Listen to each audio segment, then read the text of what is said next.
there's new information that says Gemini Intelligence. I'm talking about the Gemini that's on our phones or on your computer, but the Gemini Intelligence moving forward requires new flagship phones.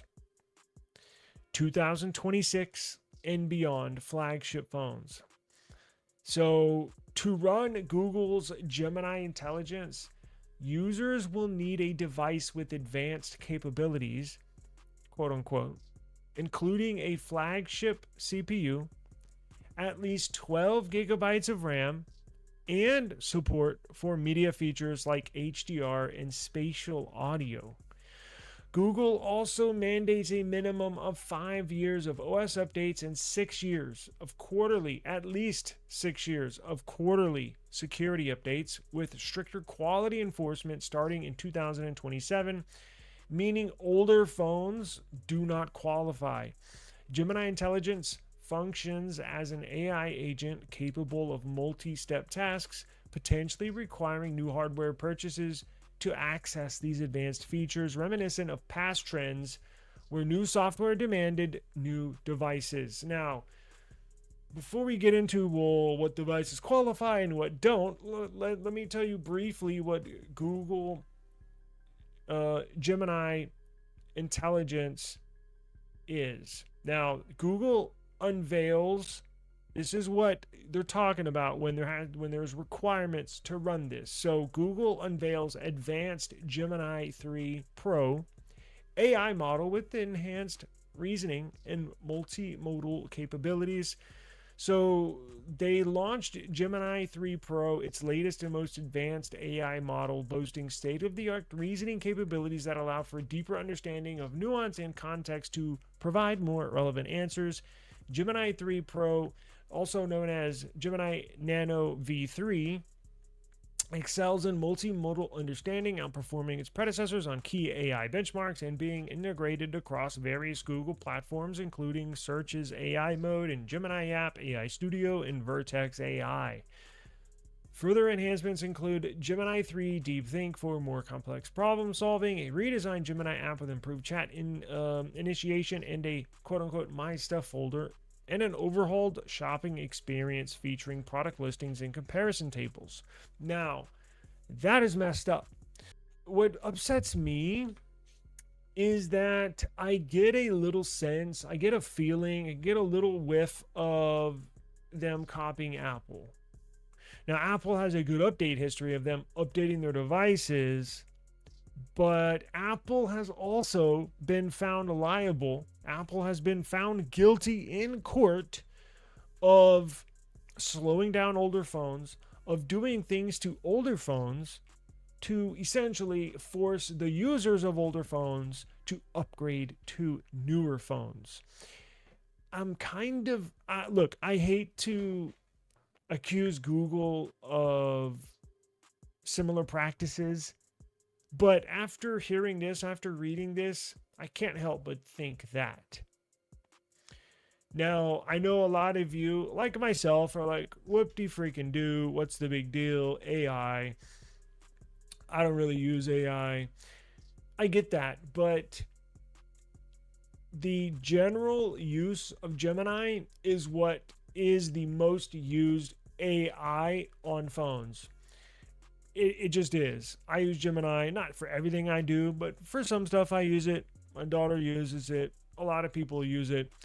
Not a whole lot, but you get the point. But for them to say to use our newest model, V3, version 3, and any model after that, version, I'm just throwing it out there, 3.5, version 4.0, version 4.5, you have to have a flagship device from 2026 moving forward. That's messed up. So they're essentially telling you an S25 Ultra, not good enough. The Pixel 9 series is not getting future Gemini features and models. The Pixel 9, I must remind people, has a stronger processor, a stronger GPU than the Pixel 10. If you think about it and you do a little research, just a few minutes, do some do real human deep thinking without AI. You just use your brain up here. This shit doesn't make sense. And that's why I'm like, earlier today, I was like, well, wait a second. Because there's other reports, and maybe I should have included the links. Maybe I'll do that when we're done. The Pixel 9 is not getting special AI features, and the Pixel 9 outperforms the Pixel 10. So, does that make sense to anybody? They're essentially telling you you have to buy a new phone now if you want to use AI features now and or moving forward. Even though it might not affect your purchase power, meaning if there's a device you really want, let's just say, for example, the Nothing Phone 4a Pro did not qualify for Google Gemini Intelligence. Let's just say it did not qualify for this.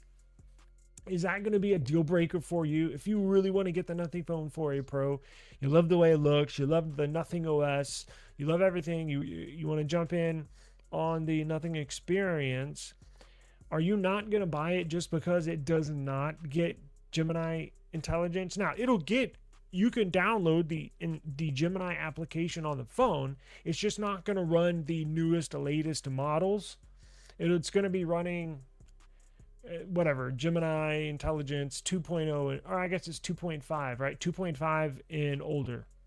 Is that a deal breaker for you? Because I don't think it is.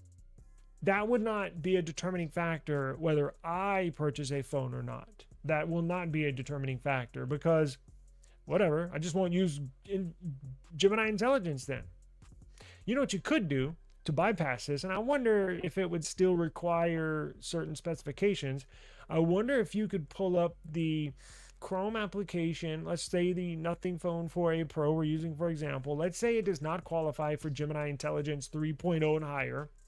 So what's stopping a user for not using or accessing Gemini Intelligence through the application? What's stopping them from going on the Chrome browser, putting it in desktop mode, going to Gemini in desktop mode on the Chrome app on the Nothing Phone 4a Pro, and then running Gemini as a web browser in desktop mode on your phone? Is that like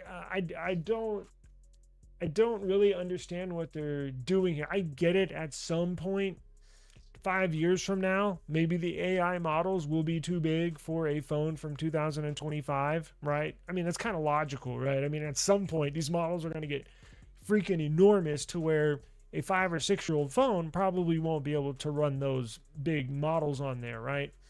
But we're talking about phones that just came out 8 months ago are not going to be able to run Google Intelligence version 3.0 and higher. Are you freaking kidding me? Like I don't know. I feel like they're trying to one up us. I feel like they're pressuring users, forcing users to upgrade their phones. I'm kind of getting an Apple vibe from this. And I don't like it. I don't like it. I don't like to be told or forced you have to do something. And with these models, I think when I had the 4a Pro, I don't really remember using or testing Gemini in that phone. Again, I don't use it a lot, but every now and then I'll use it. I don't use it every day for everything I do. I just don't. And I think a lot of users are the same way. I think they play around with it or ask what's the difference between the Pixel 9a and the Pixel 8a, stuff like that, and it'll spit out facts. But to use it to run your life, to schedule your life, I mean, maybe I'm wrong. I know there are people that do that, but I just don't think we're at that point at this moment. I just think for them to do this that soon or this way, I just think it's foul. And I think I kind of flew over the radar or under the radar from a lot of people. Because remember, this news came out like 3 months ago. I'm just now realizing and or hearing about this. Probably was like that for a reason. Because this right here just doesn't make any sense to me. I'm sorry. I get the RAM, right? I understand out of all those specs that they list, I get the RAM. I get it, right? These AI models, they do require a lot of RAM. And I'm at the point where I can certainly use a phone with 12 gigs, and I don't want to be hypocritical because my S26 Ultra has 12 gigs of RAM. But I'm starting to lean now to phones with 16 gigs of RAM, just because apps are getting bigger. I continually have a ton of apps. I never close my recents, but flagship chip. Why does it need HDR and spatial audio? I think next time we hear this little requirements thing for Gemini, I think they're going to hit us with 16 gigs of RAM. Those assholes. Now that's going to eliminate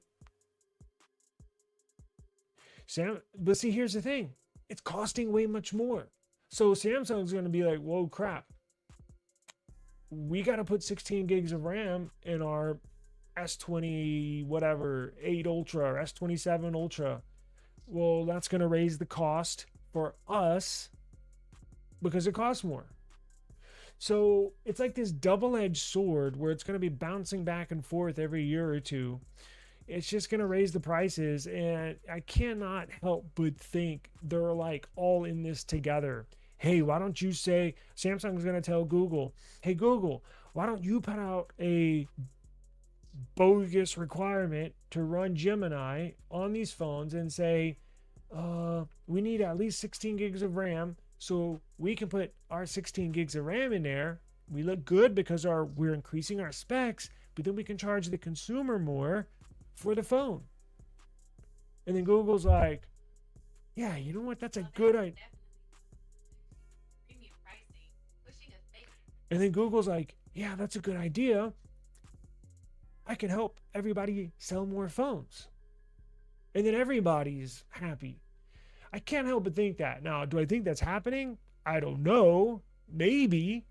At this point, I certainly wouldn't doubt it, but I think the chances of them having those discussions of somewhere along the lines, I don't know. Look, if I ran a company as big as Samsung or as big as Google, it's your job to increase revenue. That's their entire job, is to increase revenue. Now, how do you do it? Your strategy? Is it ethical? Is it moral? The ethics and morals go out the door. As long as it's not illegal, it's in the strategy or it's in the considerations for ways to increase revenue. That's their job, is to increase revenue. When you work for a publicly traded company, you gotta hit your numbers. And I cannot help but think they're having these discussions behind the scenes. I hate to think that way, but again, we're the ones that get screwed on this. It's very vague. The Agent 2 has better performance than the newer Tensor does. I know, it makes zero sense. The Snapdragon 888, or yeah, is it 8 Gen 2? Or even 8 Gen 1, just a couple years old, or 3 years old, is better than any Tensor performance. And the other thing that doesn't make sense is it says the Pixel 9, I'll have to see if I can pull it. It's going to take too long. I did read today the Pixel 9 will not be getting Google Gemini Nano version 3. Well, how is that? It has HDR, it has spatial audio. Does it? I think it does.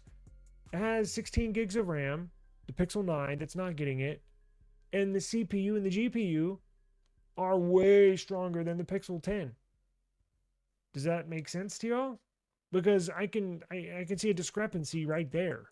It makes zero sense, and that's why I think they're just pulling this out of their ass. This is why I don't think any one company, in this case Google, should own Android operating system. Valid point. Any difference between Pixel 9 Pro XL and the Pixel 10 Pro XL? Pixel 10 Pro XL switched to eSIM only, and you get worse performance on the Pixel 10 Pro XL. Looks the same. It does have a Exynos 5500 modem compared to the Exynos 5400 modem in the Pixel 9 series, so it does get better signal. Still doesn't get T-Mobile's new 5G network. That's what I'm saying. There's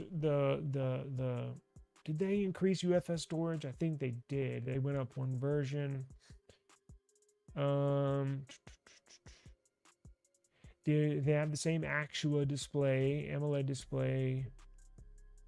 Unless I'm missing something, the sensors are the same. It's pretty much the same thing, and that's how you know that they're picking and choosing. That's how you know there's not technically a hardware requirement for running this new Google Gemini Nano version 3. They're just they're picking and choosing what phones are can run this. And that's why, to me, when I was thinking about this today, it didn't make sense. Because the Pixel 9 series, the Pixel 9 Pro XL, more than capable. In fact, you can make an argument it would handle Gemini Intelligence Nano version 3 better than the Pixel 10 series. It just would. Better performance if everything else is fairly similar, right? It just doesn't make sense. And that's why I think it's total bullshit what they're doing. And I kind of wanted to call them out today. And that's why we're having this discussion. But I wanted you to be aware. I'm not sure if you've heard this before, but again, this news came out 3 months ago, just went right over my head.